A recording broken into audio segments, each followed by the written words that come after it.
Ayun.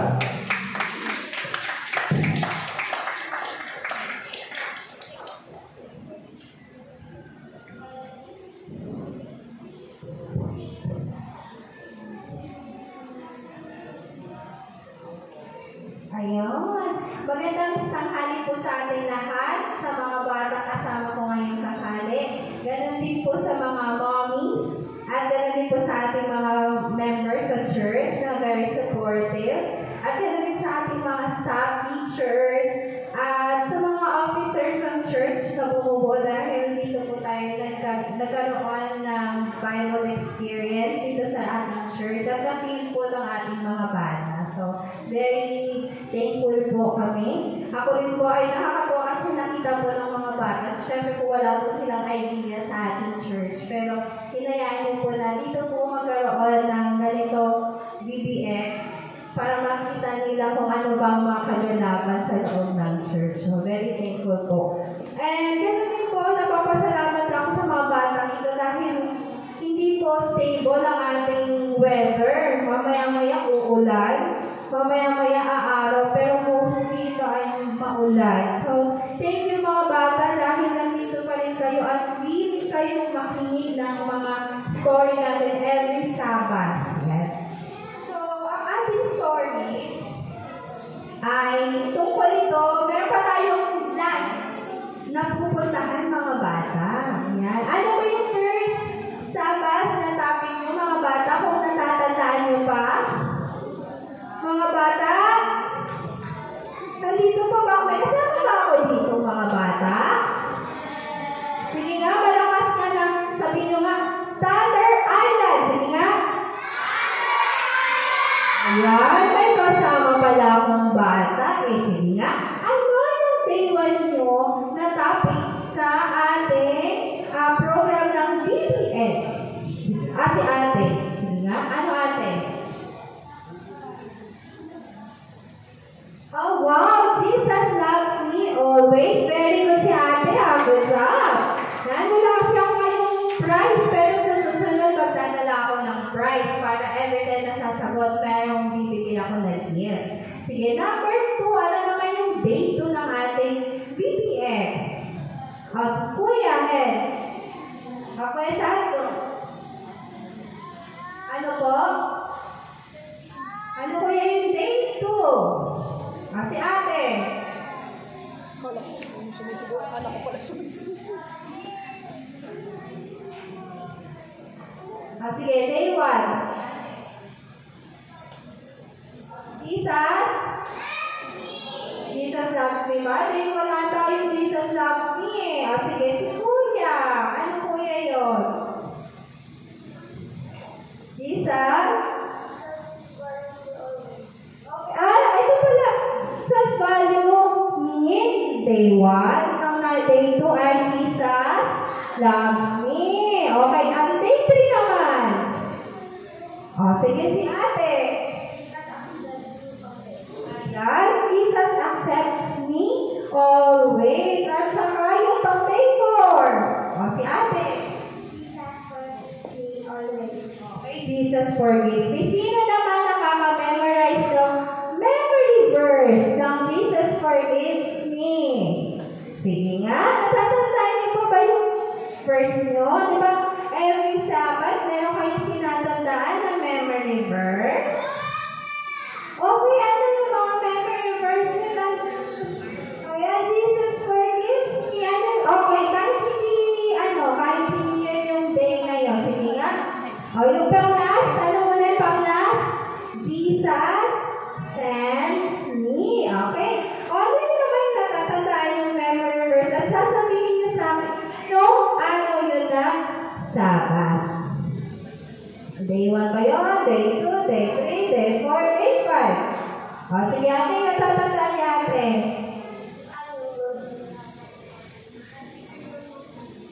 So everyone else, so you want. Day 2, pwede na si ate na. Sumunod, sino ba nakaka-memorize ng memory verse na? Okay, ate.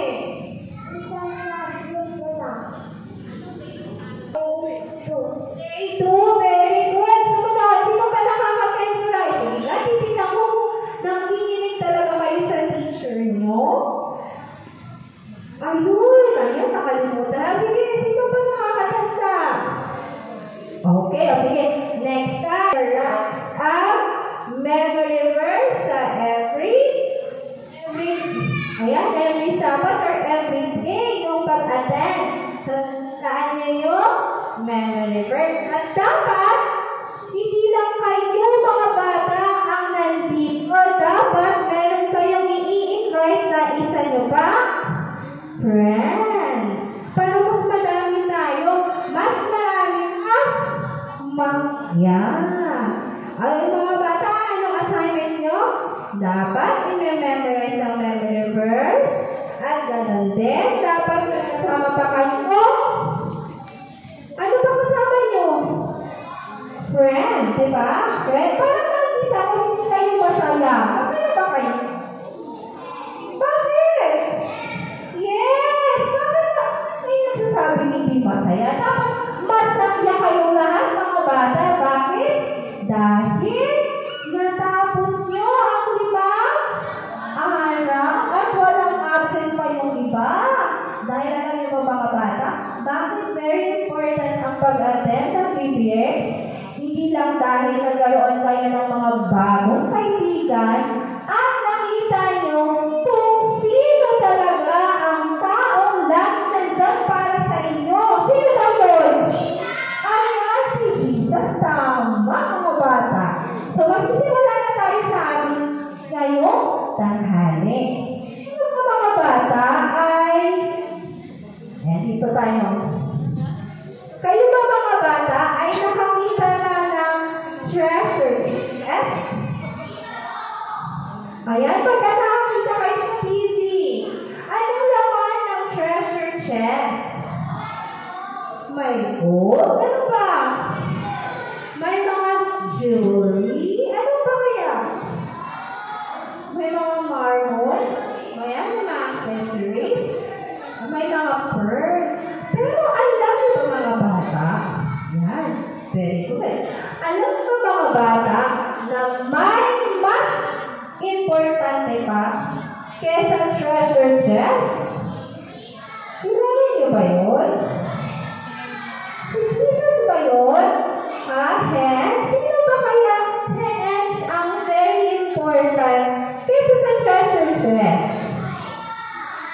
Ayan. Alam niyo mga bata? Tayo ang treasure ni Jesus. Ayan. Tayo, kayo mga bata ay treasure ni Jesus. Ano ginagawa ni Jesus pagka-treasure? Paano ba ginagawa pag may nakakita ng treasure? Pinapamigay ba sa ibang tao? Iniingatan ba? O tinatapon na lang? Iniingatan? Ano ang ginagawa sa treasure chest, kuya? Ginagawa sa treasure chest. Iniingatan ba, kuya? Ayan, iniingatan. So, pag ikaw ba, kuya, nakakita ng treasure chest, ano ba ang gagawin nyo? Excited ba kayo? Happy ba kayo? Malungkot ba kayo? Ay, happy! Ikaw, kuya, ano ba mo kung nakita ka ng treasure chest? Happy, ha?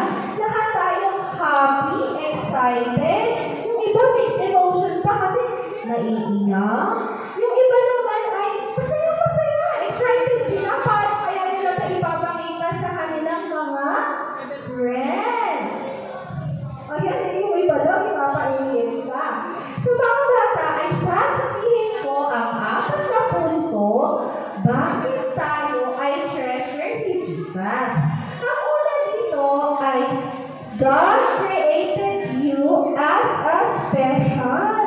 So, bawat isa sa ating mga bata ay special. Hindi tayo pare-parehas. Katulad ni ate. Si ate ay maganda. At si kuya naman ay pogi. So, hindi pare-parehas maganda. Hindi pare-parehas pogi. Yan, di ba? Kaya may babae at lalaki. So, ano naman? Kunyari, si kuya magaling kumanta. Di ba? So, ano naman si kuya magaling tumula. Iba-iba tayo mga bata. Ikaw kuya, ano mga kaya mong gawin kuya?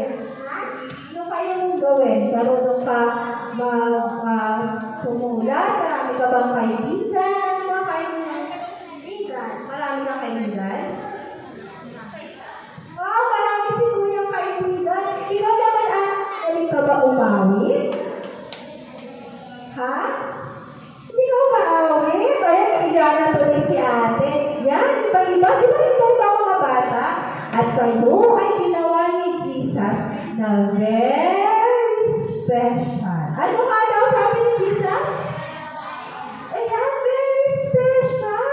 Sabi dito sa ating Bible verse, sa Psalms 133 verse 14, I praise you because I am fearfully and wonderfully made. Yan. Sumunod naman, God loves you deeply. Ano yung sabihin po ng deeply? Malalim na pagmamahal. Yan, may mas malalim pa palang pagmamahal kaysa sa ako. Yan, hindi pala si crush. Yan, bawal pa mag-crush. Ay, bawal pa ba mag-crush? Bawal. Yan. Yan, wala. Oh, yan, hinahangaan mo lang. Pero hindi dapat mo nabibigyan ng time. Yan. Wala ko na expo na yan. Yan. Yan. So, ang sino daw ang may malalim na pagmamahal sa atin? Ayun, Jesus. So, ano ba yung dito nyo? Nalaman nyo na ba kung sino yung malalim na nagmamahal sa inyo? Ano yung ibig sabihin na dito nyo ngayon? Yan, Jesus loves me. So, kung saan yung dito nyo? Mahal kayo ni Jesus? Ano ba? Ano ba kung saan kayo message nyo ng dito? Nung pangalawang sabat nyo? Wow, pinakita ba ni Jesus kung gaano niya kayo mamahal? Paano? Paano mga bata? Hindi nga, kung natatandaan niyo pa yung day 2 nyo, kalog-kalog nyo. Baka natatandaan niyo pa yung day 2. Paano pinakita ni Jesus kung gaano niya kayo mamahal? Iniingatan tayo. Iniingatan tayo. O ano pa ba? Yan! Nakita niyo ba yung mga miracles ng day 2? Nakita niyo? Ano po kasi ang story niya ng day 2?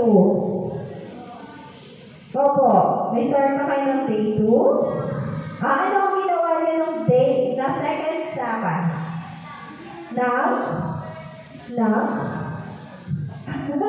ginawa niya ng second Sabbath, teacher? May story pa kayo ng second Sabbath? Meron? Ayan, sige. Wala. Okay, yun, may ginawa. Pero pinakita doon sa inyong activity how Jesus loves you and me. So, mahal na mahal tayo ni Jesus. Yan, Jesus loves me. Yan. Sino nakakatanda ng memory verse sa John 3:16? Ayan, sige, si Kuya nga, sabihin niya.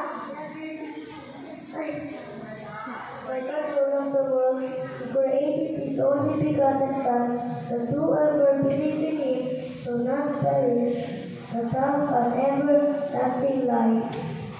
Good, yan. So, pinakita doon kung gaano kamahal ang mga tao. Ikaw ang ako. So, walang isang pwera, walang hindi kasali. Lahat tayo ay mahal ni Jesus. Ayan. Very good.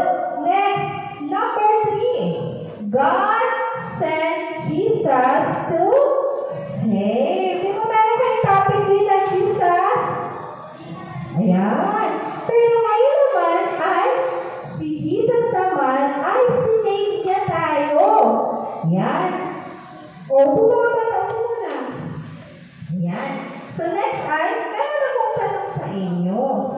Do you know how much God treasure you? Alam niyo ba kung paano kayo iniingatan ni Jesus? Ha? Yun nga. Paano kayo iniingatan ni Jesus? As a treasure. Naisip niyo na ba? Good, binibigyan ng biyaya at hindi kayo pinagkukulang. Diba? Hanggang ngayon, nandito kayo buhay, walang sakit, tama? Kayong sakit? Oh. Ay, sakit lang ng ipin. Pero hindi tayo, walang may ano sa inyo, diba? Yung iba naman, ay nakakakain ng maayos, maayos ang ating panahon, hindi umulan, at ganoon din, walang nilalagdag dito, tama ba mga bata? Walang inuubo, walang sinisipon. Yan, lahat tayo ay maayos at walang sakit. At sumunod naman, sabi dito, yan, sabi sa Romans 5 verse 8, while we are still sinners, Christ died for us. Yan. So mga bata, ibig sabihin, si Jesus at sining tayo sa ating mga kasalanan at siya ang nagpapapako sa krus para tayo ay iligtas. Ikaw at ako na dapat tayo ang mapako sa krus at hindi si Jesus. Pero siya ang umako. Kaya nandoon siya sa krus. Yan, opo. Next naman, ang 4. God has planned for His treasure. Yan, si Jesus ay may plano sa akin, kuya. Yan, kay kuya at kay ate at sa ating ate dito. Yan, may plano si Jesus. Sabi dito ay, you are not just meant to sit. Yan, hindi ka daw para lang umupo, mangulit sa tabi, makipagdaldalan. Hindi ka daw doon, hindi ka daw ganun. Si Jesus ay may plano para sa inyo, mga bata. Hindi lang, hindi lang kaupo lang na ganun, tapos kinukulit na sa tabi.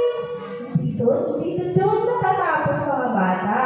Sabi daw dito ay, si Jesus ay may plano sa inyo, hindi lang para sa trophy, hindi lang para sa medal, hindi lang para magpunari, maraming like sa Facebook, hindi mga bata. Si Jesus ay may plano sa inyo para kayo ay magamit sa gawain. Katulad ng iba sa inyo, sino na nag-memory verse dito? Sino na marunong mag-memory verse? Sino na dito marunong umawit? Sino na marunong umawit? Yung kumakanta kanina. Ayan. Sino dito yung hindi nahihiya? Ayan, hindi na nahihiya. Diba maraming plano sa inyo at pwede din mga batang magamit sa gawain ng Panginoon. Ayan. Para i-summary na lang natin ang ating topic ngayong hapon ay dapat kayo mga bata ay malalaman niyo sa sarili niyo na kayo ay treasure na Panginoon. At iniingatan niya kayo bawat minuto, bawat segundo at hindi natutulog ang Diyos. Yan, hindi siya nag-isip.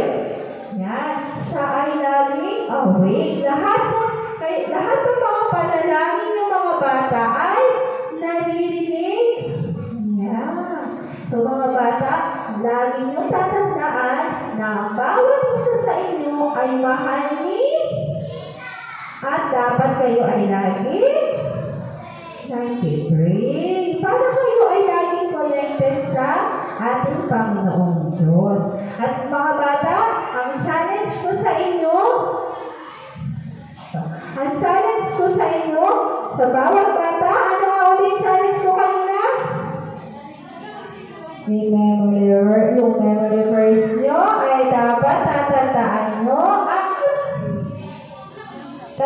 may kasama na dapat kayo